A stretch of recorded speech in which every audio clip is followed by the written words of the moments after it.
Hello everyone, welcome back to another video. आज के video में बहुत स्पेशल वीडियो है क्योंकि आज हम ऐसे शख्सियत से मिलने वाले हैं जो कोरोना के रहते हुए कनाडा पहुंच गया। वो कैसा पहुंचे, तारकनिकी से गए, स्पेशल फ्लाइट थी, क्या थी, कौन सा डॉक्यूमेंट लगाना पड़ा, कैसा मिला ये प्रोसेस, ये उनसे डायरेक्टली पूछेंगे हम। Let's get started into this video.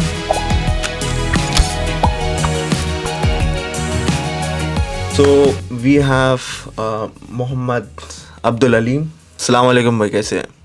वालेकुम सलाम। अभी फर्स्ट क्वेश्चन रहेगा कि क्या कर रहे हैं आप, क्यों गए कनाडा, मतलब व्हाट्स द पॉइंट?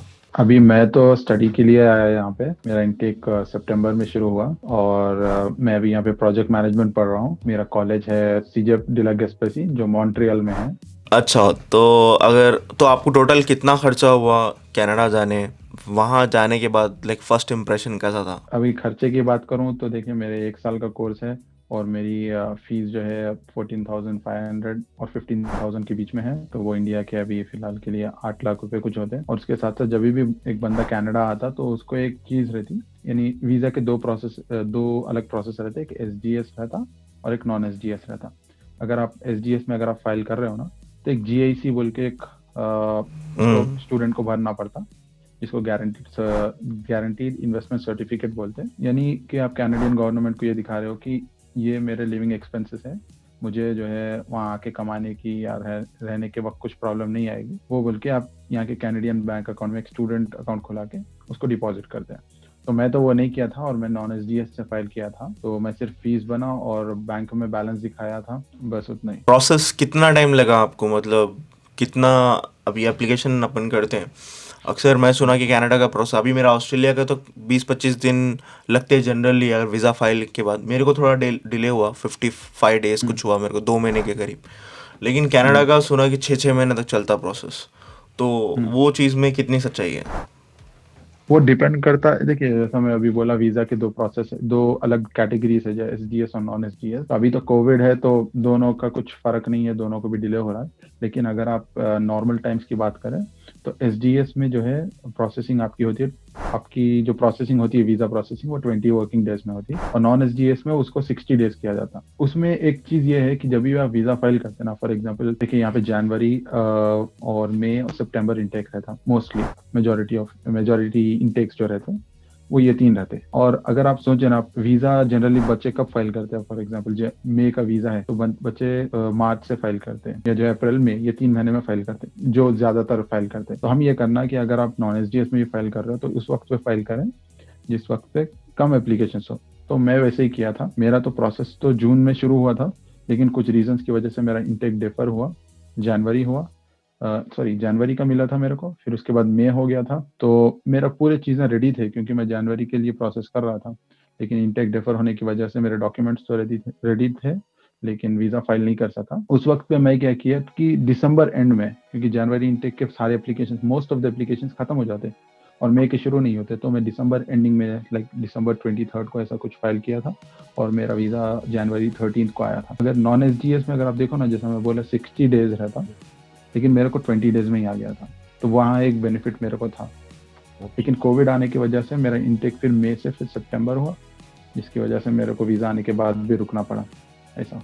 तो it's just because your profile was good, थोड़ा जल्दी प्रोसेस हो गया आपका जब भी? वो भी हो सकता है, लेकिन अगर मैं उस रीज़न को देखूँ तो मुझे तो ये रीज़न दिखा कि जन इंटेक के एप्लीकेशन खत्म हो गए थे और मई के शुरू नहीं हुए थे। तो मेरे पास वो एक गैप था। जो बंदे वीज़ा फाइल नहीं करते मेजोरिटी ऑफ देम, तो उस वजह से मेरे को जल्दी आ गया, मेरे को ऐसा दिखता।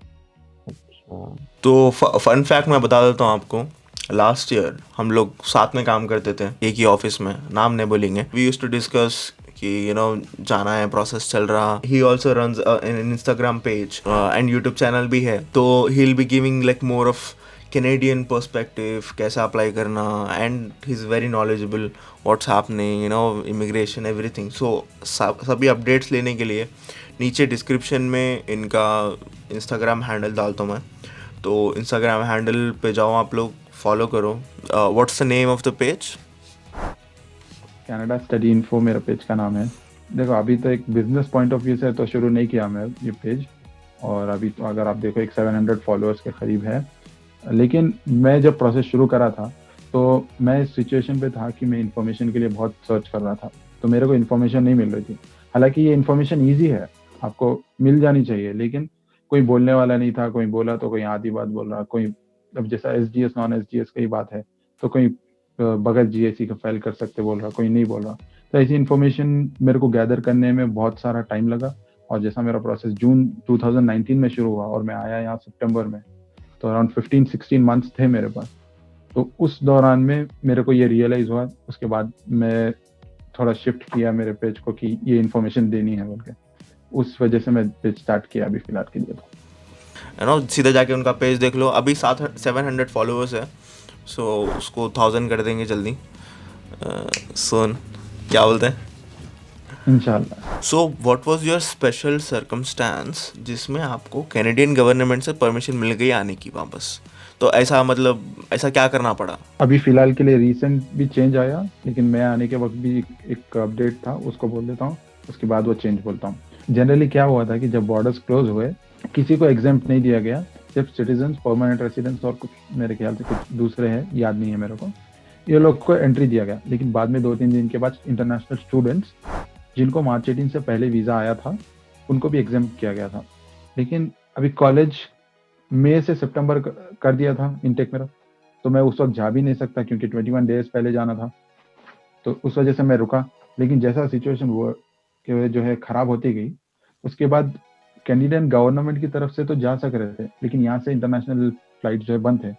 उसके बाद कैनेडियन गवर्नमेंट जो है एक अपडेट के साथ आई कि जो लोग भी जा रहे हैं, यानी जो स्टूडेंट जिनको मार्च 18 से पहले वीज़ा आया वो लोग जाना चाह रहे, तो उनको एक लेटर की ज़रूरत पड़ेगी जो कॉलेज जो है स्टूडेंट को प्रोवाइड करेगा, ये बोल के कि ये स्टूडेंट जो है इस सिचुएशन में भी यहाँ कॉलेज में आना इसलिए कि उस बंदे का यानी उस स्टूडेंट का प्रेजेंस नेसेसरी है पढ़ाई कंप्लीट करने के लिए।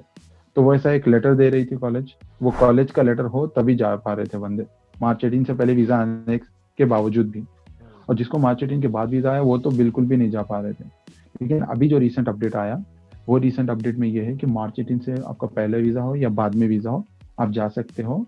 सिर्फ इतना चाहिए कि आपके कॉलेज के पास एक कोविड रेडीनेस प्लान हो जो प्रोविंशियल गवर्नमेंट से अप्रूव्ड हो। और वो एक लिस्ट एवरी 2 वीक्स अपडेट की जा रही कि कौन से कॉलेजेस उस प्रोविंस के या ऑल ओवर कनाडा के कौन से कॉलेजेस कोविड रेडीनेस प्लान के लिए अप्रूव हो चुके हैं। तो अगर आपका नाम है तो आप कॉलेज को ईमेल कर सकते हैं, या अप्रूव है या नहीं है एक बार कंफर्म कर लेंगे, आप जा सकते हो। ये अभी का रीसेंट अपडेट है। और जिनको अभी ये क्या हुआ था कि ये जो ये सितंबर इनटेक के लिए जो स्टूडेंट वीज़ा अप्लाई किए थे, तो वो लोग को मेजॉरिटी ऑफ देम को AIP बोल के एक लेटर आया। यानी जनरली क्या होता है वीज़ा में, हम वीज़ा फाइल करते, बायोमेट्रिक्स का रिक्वेस्ट लेटर आता, उसके बाद वीज़ा का डिसीजन आता। लेकिन सिर्फ सितंबर इनटेक के लिए कोरोना की वजह से, क्योंकि VFS भी बंद था, तो ये लोग स्टडी वीज़ा को 2 पार्ट्स में डिवाइड कर दिए, एक फर्स्ट फेज और सेकेंड फेज। फर्स्ट फेज में जिसका अप्रूव हुआ वो लोग को AIP आता, और सेकेंड फेज में जिसको अप्रूव हुआ वो नॉर्मल वीज़ा प्रोसेस जैसा है वैसा है। तो मेजोरिटी ऑफ देम को सिर्फ AIP आया, और वो लोग AIP के बाद बायोमेट्रिक्स देना बाकी था। लेकिन VFS इंडिया में बंद रहने की वजह से बायोमेट्रिक्स भी नहीं दे पा रहे थे, और सेकेंड फेज का अप्रूवल भी नहीं आ रहा था। अगर जिनको अप्रूवल आ भी जाए वो लोग पासपोर्ट स्टैंप नहीं करा पा रहे थे, क्योंकि वो लोग के पास जो है जब VFS ही बंद है तो आप स्टैंप भी नहीं करा पाते। तो ये चल रहा था। लेकिन अभी एक न्यूज़ आई कि VFS ओपन होंगे नेक्स्ट वीक से होपफुली, तो उसके हिसाब से जिनको वीज़ा का अप्रूवल लेटर आया वो लोग वीज़ा स्टैम्प भी करा सकते हैं। और उनका कॉलेज अगर कोविड रेडीनेस प्लान का उनके कॉलेज में कोविड रेडीनेस प्लान अगर अप्रूव भी हो गए तो स्टैंपिंग के बाद आ सकते हैं। अच्छा, तो अभी थोड़ा इम्प्रूव हो गया process, but when you went बहुत ज़्यादा डिफ़िकल्ट था कंपेयर टू राइट नाउ। तो जाने के लिए कुछ स्पेशल फ़्लाइट लेनी पड़ी, कुछ special you know how much was the charge for that flight? क्योंकि अभी हमारे पास ऑस्ट्रेलिया में जितने भी फ़्लाइट्स आ रहे हैं सारों की टिकट प्राइसेस बहुत ज़्यादा हैं, लाइक यू नो $3,000-4,000 की एक फ़्लाइट है। तो वो चीज़ देखकर जो मतलब यहाँ से जो बच्चे वापस चले जाना चाह रहे हैं, मतलब I don't want to deal with this, let's go back, वो लोग भी 4 लाख मतलब 2 लाख 3 लाख की फ़्लाइट देखकर वो भी डर जा रहे हैं, मतलब इतना क्यों स्पेंड करना बोल के रुक जा रहे हैं, वो लोग भी अटक गए जैसा। तो कितने कितने की थी फ़्लाइट? इनिशियली जब जैसा ही कोविड का लॉकडाउन हुआ और एग्जाम्शन आ भी गया था, लेकिन टिकट का प्राइस था अराउंड मैं समझता हूँ 1,20,000 या 30,000 था। तो जनरली टिकट जब उस दिन जो है 75,000 चल रहा था प्राइस, यानी बेसिक जो प्राइस था, लेकिन एक टिकट थी जो 53,000 या 51,000 में थी, जो मेरे को मिली थी। तो मेरे को बहुत कम में टिकट मिली, एक रेगुलर प्राइस में मेरे को टिकट मिली।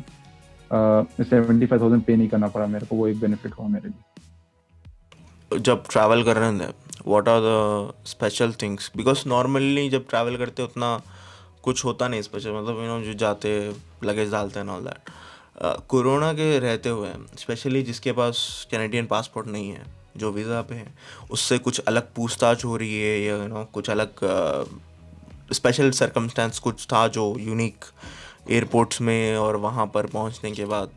अभी मैं जैसा बोला, इंटरनेशनल फ्लाइट दिल्ली से टोरंटो थी, तो मैं हैदराबाद से दिल्ली भी एक बुक किया था डोमेस्टिक।